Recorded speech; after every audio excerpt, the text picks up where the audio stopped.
Greetings, everyone. This is Rock and Roll Spot Connection with another installment of the 100 Bullets Retro Comic Review. We're going to be covering the next to last volume in the series, Volume 12, Dirty. Where we left off,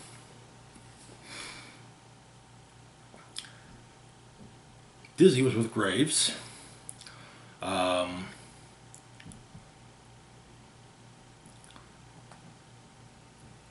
And seemingly, battle lines have been drawn even more so. We also learned about Mr. Shepard's past, and got to see a bit more of Luke's father.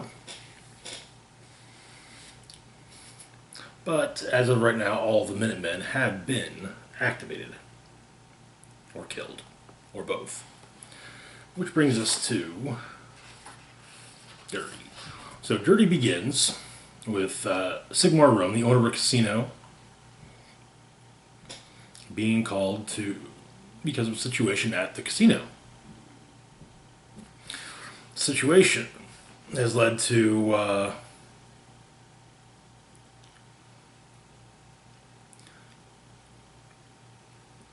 injuries for members of the staff, and potentially, and it also has brought up the potential for legal action. The situation is that pop star Jassy Swan was at a $500 blackjack table. He asked for a card, already sporting a 16, and busted, causing Jassy and his crew to lose it. The dealer ended up with her wrist broken, and Jassy, well,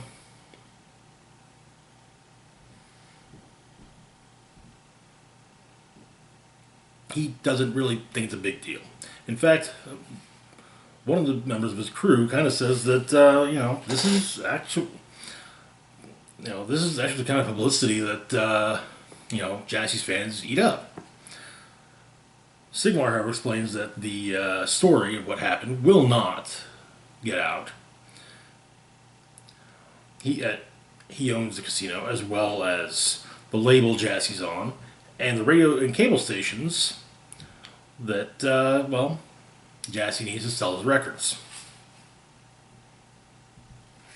And he promptly tells Jack and his crew to get out. Head back home.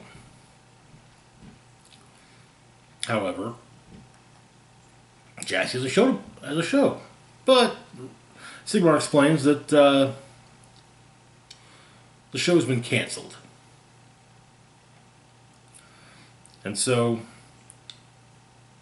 Harvey, the chief of security at the casino, and some of his men escort Jassy and his crew out. Jassy claiming that Sigmar will be sorry. Later on, we see Sigmar at home reading The Three Little Pigs to his daughters, while his son also looks at another book. His wife is going to a charity function. He's all dressed up. The family have a lovely dinner. And then Sigmar's wife gets ready to leave for the charity function. And after she's gone, Sigmar goes elsewhere. He gets a phone call on the way, however. Harvey's been killed by Jassy and his crew.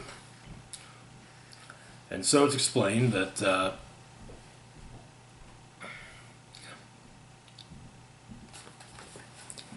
Sigmar does not want the authorities in Los Angeles involved, and that he and his people will handle the situation themselves. He arrives at his destination, though. It's a nice house in the woods.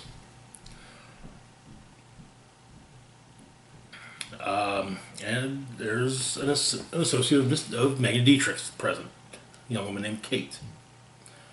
So Kate is a bodyguard and highly trained. And one of Sigmar's bodyguards is practically refusing to leave Sigmar alone with Kate. But Sigmar then explains what's happened to Harvey, and that and what he wants from when it comes to Jassy and his crew. Any liquid acid they have is dried up before their plane touches down. Any lingering lawsuits against them are funded, and the story is on the news 10 seconds from then. And he wants Jassy ruined. And so, Sigmar talks with Kate, and Kate explains that every house in the trust is about to get burned.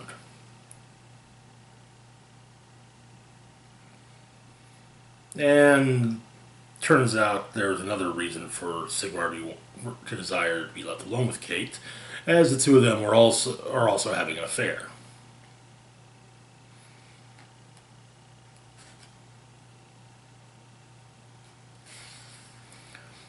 And once he's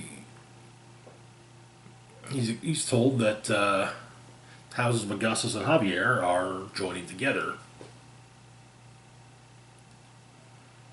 and they mean to be the trust, or that Augustus and Javier, not the houses thereof, but Augustus Medici and I can't remember Javier's last name. They mean to simply be the trust. Turns out that Kate is a spy within the Dietrich family for Rome. And so he leaves he goes to leave and finds all the bodyguards at the house dead, and two of the Minutemen holding his family hostage. Kate is promptly shot and killed.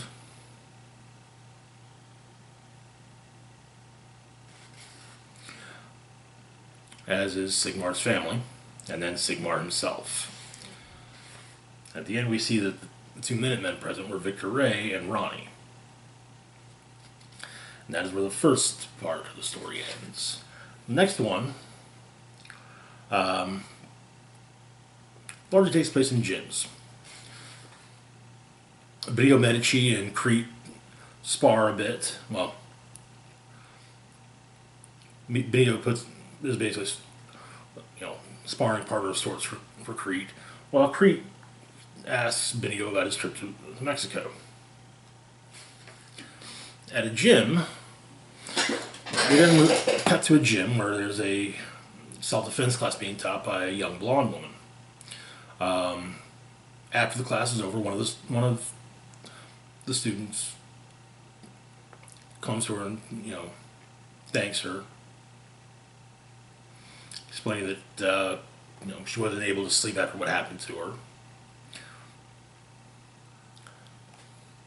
Sophie, the teacher, then hugs the girl, and so then neither could she after what happened to her. So Sophie's then given a bottle of Ambien, a sleep aid,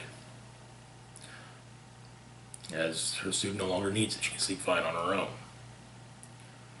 As this exchange is happening, 3 men enter the gym: Lano, Loop, and Jackie.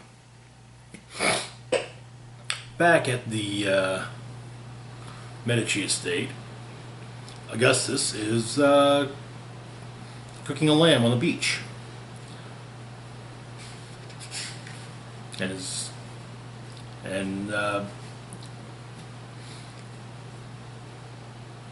Turns out that, while talking about the lamb, Megan surprises him by showing up, as he thought that the person approaching was, in fact, Benito. They talk a bit, and Megan kind of makes it clear she does not have the highest opinion of Benito. Back at the gym, what's going on with Loop and with Lano and company is Jackie and Lano are teaching Loop more about hand-to-hand fighting, as Sophie, the young woman who's teaching the self-defense class, watches.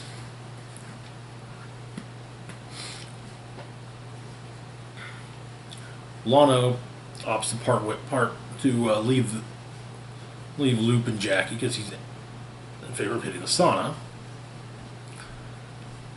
And he passes by Sophie, and she offers him an energy drink as a pick-me-up.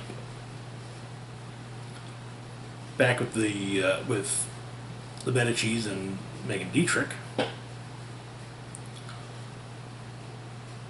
Megan and Benito have differing opinions on the lamb.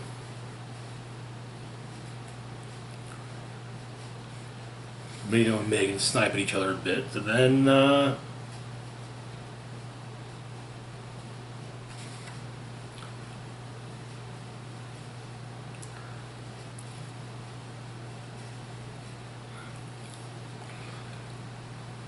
Benito kind of questions just the direction that things are going in. Maybe, and kind of hints that he kind of sees why the Minutemen are organizing to seemingly take down the Trust.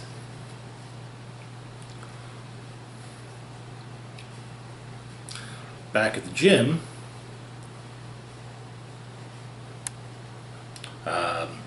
Lano's passed out in the sauna, and Sophie slips in with pours some ammonia on the heated rocks. And has also put a small barbell in the handle of the door to keep it from being opened. Or a weight on the door, and it's I take that back. It's actually a large, normal size weight bars. Sophie then gets to the window while Lano's beating on the door trying to get out, and asks if he remembers her. Explaining that she'll never forget him. Going on to explain that sometimes she wakes up in bed paralyzed and she's still tied to it. Not as much anymore, but occasionally.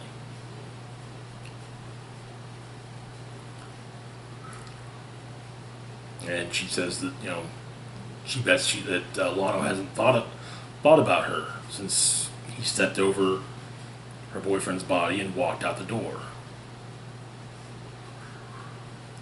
And sure, she could ask what Lano's doing with her boyfriend, her late boyfriend's husband, her cousin, but she doesn't care. She cares about her, which is that's not entirely true. She cares about people and what Lano did to her. And there was a while she hated herself for it. Then she hated him. Though there's no then. She still hates him. And when she saw Lano enter the gym, well, she thought that he was here. He was coming back for her. And she claims that she feels she's tied to Lano. And she realizes she will be until the day she dies. But not the day that he does. And she goes on to say that he has no idea what he did to her, how he infected her life, and how hard he's made her cry. And she said that she promised herself she'd kill him given the chance. And this is her chance. And she needed to show him that she could. But she's not like Lano. However, he is like her. Vulnerable. And she opens the door of the sauna, and as Lano stumbles out, she tells him that she's better than he is. That's where that portion ends. As the last of the lamb from the Medicis is fed to his pet alligators. Move now to Aspen, Colorado. Two rather well-to women, one a member of the Trust and one an associate of hers, are planning a shopping trip. Having heard about the death of Sigmar.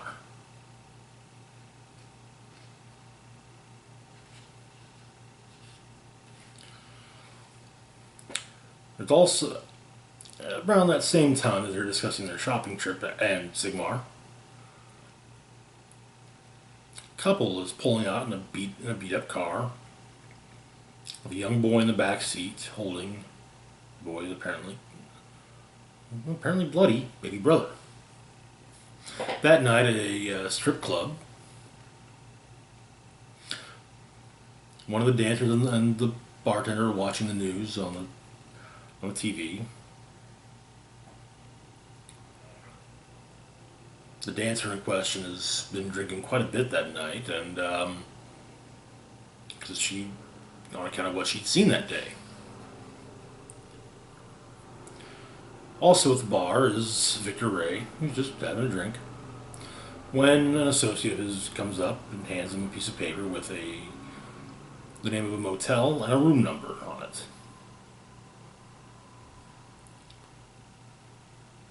The two of them talk. The dancer also explains to the bartender what it is she saw. The two well-to-do women from earlier, shot dead in a dressing room.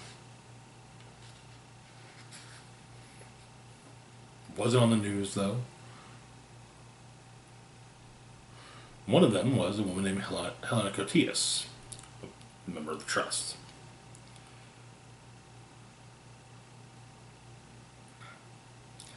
Victor cuts into the conversation, explaining that the next day she'll probably read in the paper about how Helena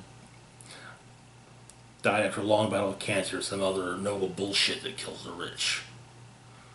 The dancer explains that no, because she saw Helena dead. And Victor says that, oh, well, fine. But he's telling her how Helena died. So the dancer asks how he knows. He takes a drink, looks at her, and says that he's noble bullshit.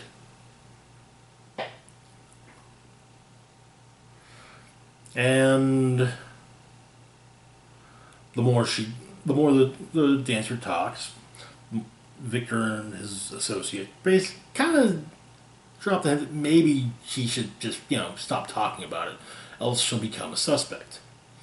She's claiming to be the last one to see them alive. Well, that's clearly not the case, because obviously the last one to see the two of them alive would be the killer. As would the first person to see them dead. So,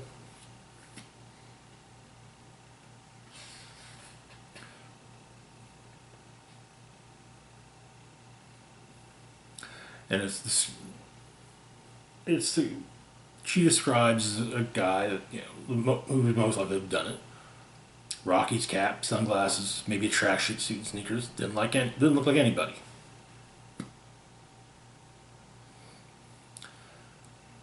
And a couple of flashback panels has shown that it was in fact Victor in a Rocky's cap and sunglasses. So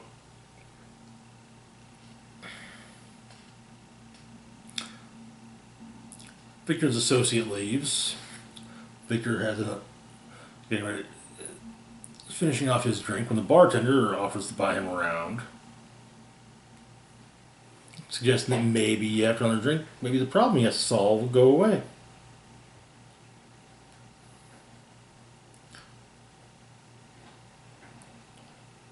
Explaining that this problem in question, maybe she's heard about it. It was on the news. Which then brings us back to the couple and the two children. Apparently the baby has died. Stephen, the man of the couple, well, he tells Rihanna, his girlfriend, that she has to get rid of the body. The news then explains what's happened. We get their full names.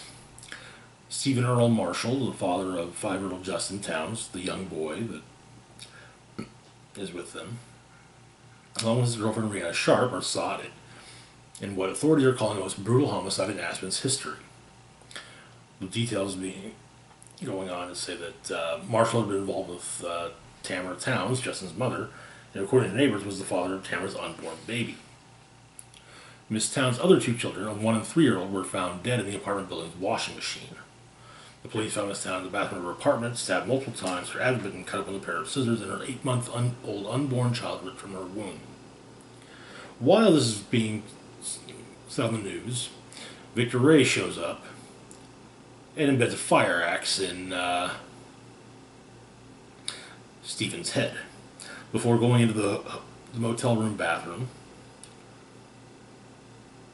and drowning Rihanna in the toilet, presumably where she'd been plowing to, or she was trying to dispose of the dead body.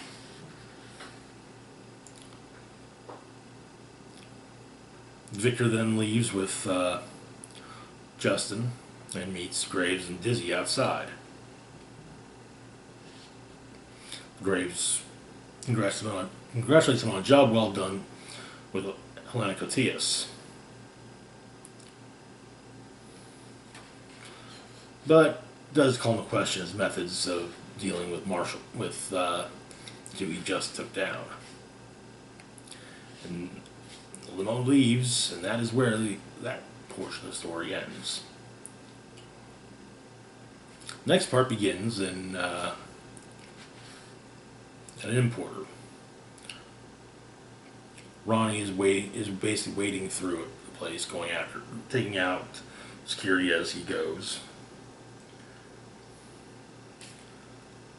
And a member of the trust is meeting with a man named Mr. Slaughter, a professional.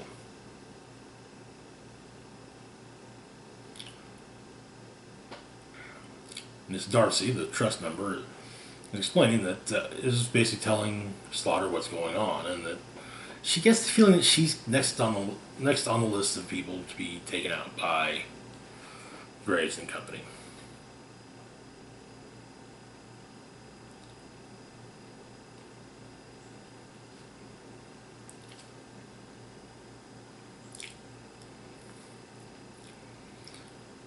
However, Slaughter explains that he's retired. And that it's explained he's retired under interesting circumstances. Those circumstances being that he trained his replacement, he raised his replacement.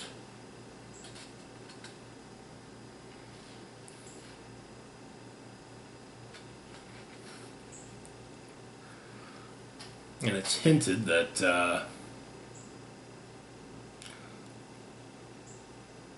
we see more of a shootout at Darcy Imports between Ronnie and the security personnel. It's a very one-sided gunfight. And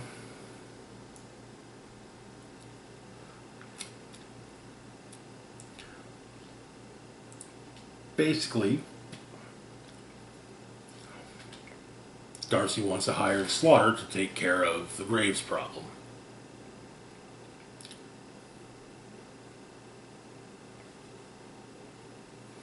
Turns out he does still occasionally take jobs, though, and he will be taking this one.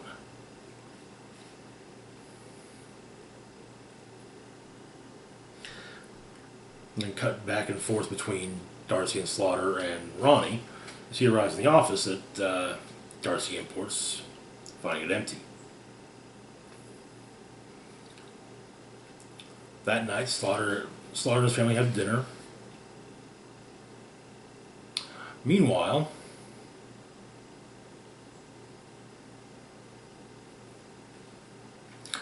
Ronnie joins Dizzy and Graves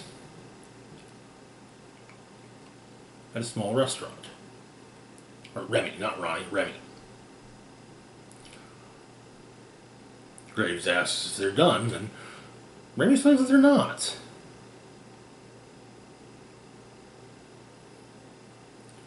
Because while the Darcy was guarded like Fort Knox, Darcy wasn't there.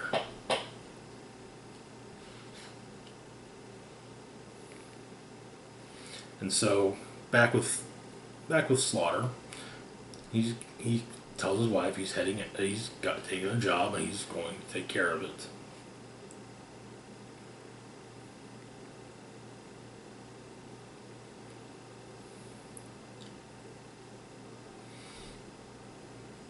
Graves is not happy with the tone that Remy's taking. And so Graves and Dizzy leave.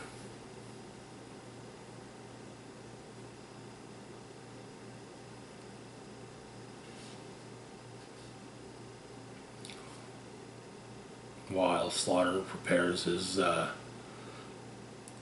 this case, of weapons, and hits the road. And that is where that part comes to its conclusion.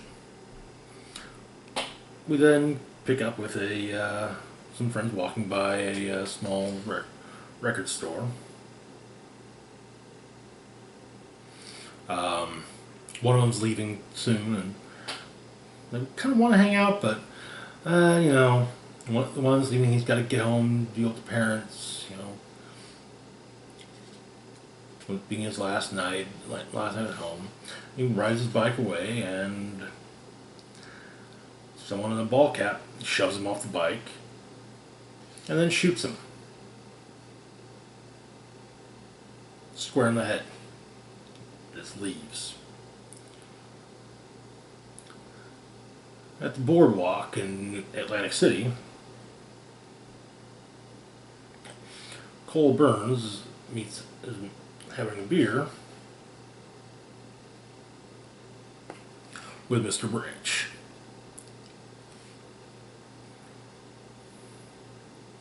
Still figuring that he's dead, his number is pretty close to up, and that Cole is going to be taking him out.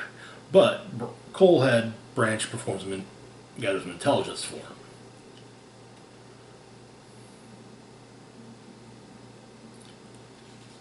Explaining that Cole's target is alone. And so Cole heads in, when someone else who knows Branch arrives to speak with Mr. Branch. Back with those dealing with back at the scene of the murder of the young man on the bicycle. Of course, his friends are in shock. His parents are sobbing. The friends never met the parents, so it's not like they're going to go talk to them.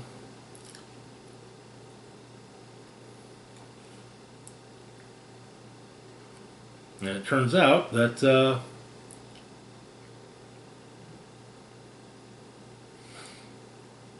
person that Cole had Branch looking in on was Remy's brother, Ronnie. The two of them talk. With Ronnie assuming that Cole's interest is sexual in nature.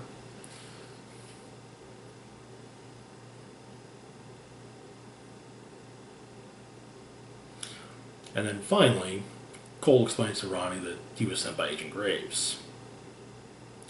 Turns out that the person who showed up to speak with Mr. Branch was none other than Echo.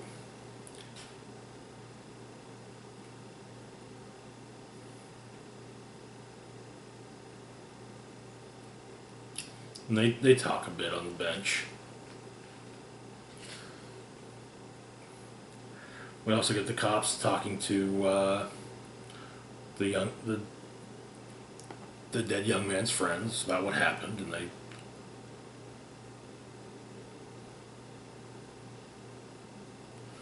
apparently they found the weapon.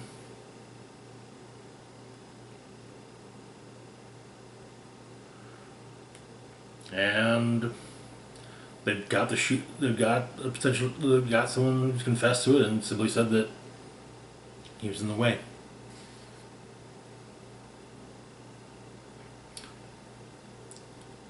And so Cole and Ronnie are discussing the painting. And turns out Cole's still a little sour about the fact that Ronnie killed Wiley.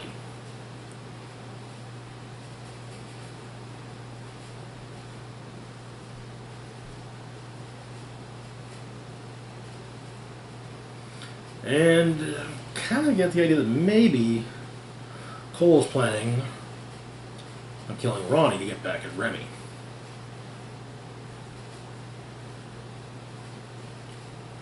Though,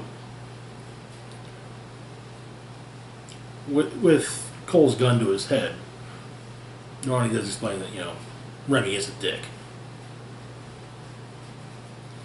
And that while Cole might know Remy well, Ronnie knows him better. And so Cole comes back down with the painting to find Branch dead. A bloody hole in the side of his neck. And that is where this portion of the story ends. That's all for now. As always, feel free to like, share, and subscribe. Links to my Facebook, Twitter, Patreon, and PayPal can be found in the description box down below. This is Rock and Roll Spock signing off, saying, live long and rock hard.